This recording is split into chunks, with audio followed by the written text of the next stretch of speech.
So I tried to make a carnivore pizza, and it kind of turned into something else. I used my own chicken flour for the crust, threw it in the air fryer, and honestly, I didn't know what to expect. The texture was interesting, but the flavor, way better than I thought. Ready to make the carnivore diet actually fun and totally simple? Welcome to Meet Carnivore. You are at the place that completely ditches the boring diet rules and just gives you the good stuff. It doesn't matter if you're a strict carnivore or just testing out low carb waters. We focus on food that tastes great and gets you results. Let's get this cooking started. I'm on a little mission here. I want to make the best carnivore pizza crust possible. This is attempt number 1. Well, number 2 if you count my pizza. And as I said, I'm gonna be honest, it didn't turn out perfect. But that's part of the fun, right? Alright, so if you tried making carnivore pizza before, or if you got some tricks I should test,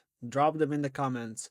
Because this thing is going to evolve until it's spot on. For this first test, I kept it super simple.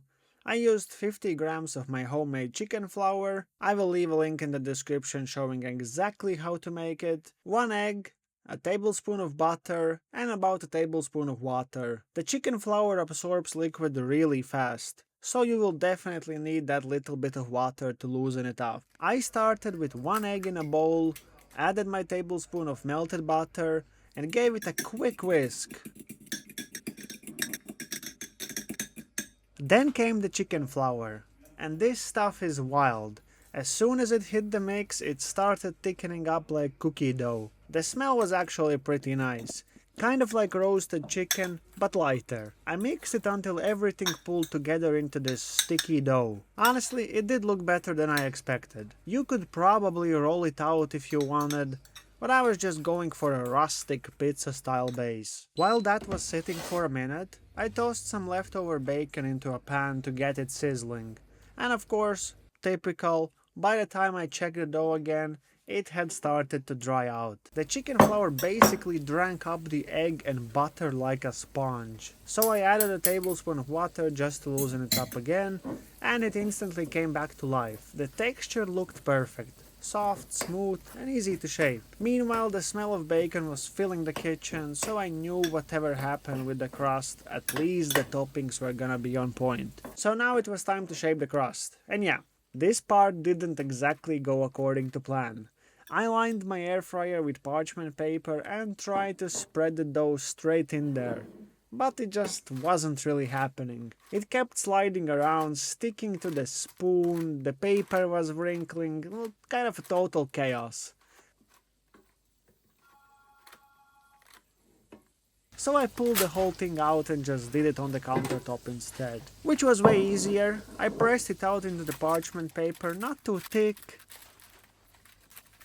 but definitely not thin either. Which, yeah, spoiler alert, might have been the issue here. Once it looked even enough, I dropped it back in and air fried at 170 degrees Celsius for 8 minutes. I wasn't sure how it would hold up, but halfway through I checked and honestly it looked really good. The smell was solid too, kind of like that roast chicken aroma mixed with butter. And I then started thinking, okay, well maybe this crust is actually going to work. While the crust was cooking away in the air fryer, I got to work on the toppings.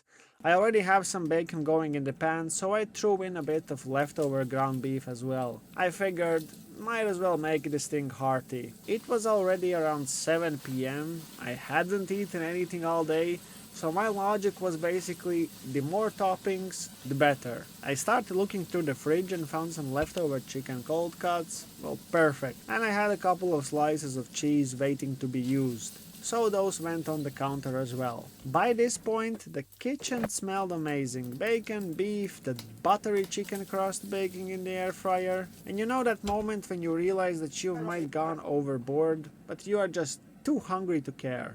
Yeah, well that was me back then. When the timer hit 8 minutes, I pulled the crust out and I was impressed. My biggest fear was that it would be glued to the parchment paper, but it did seem to come off clean. The color was nice too, golden edges and firm in the middle. So I threw on 2 slices of cheese, layered a few of those chicken cold cuts and popped it back into the air fryer. Just 3 more minutes and 170 degrees Celsius. Enough to melt the cheese and get the edges a bit crispier. While that cooked, I had the rest of the toppings, the bacon and the ground beef, ready to go. Still warm and juicy.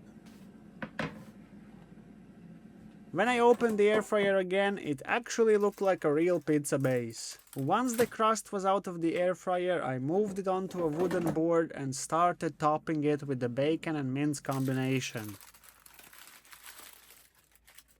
I wasn't really aiming for presentation at this point, I was just hungry.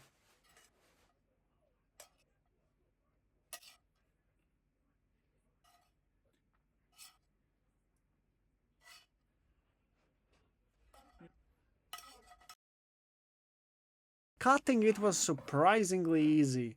The crust held up, didn't crumble, but as soon as I picked up a slice, some of that beef started falling off. That's on me though.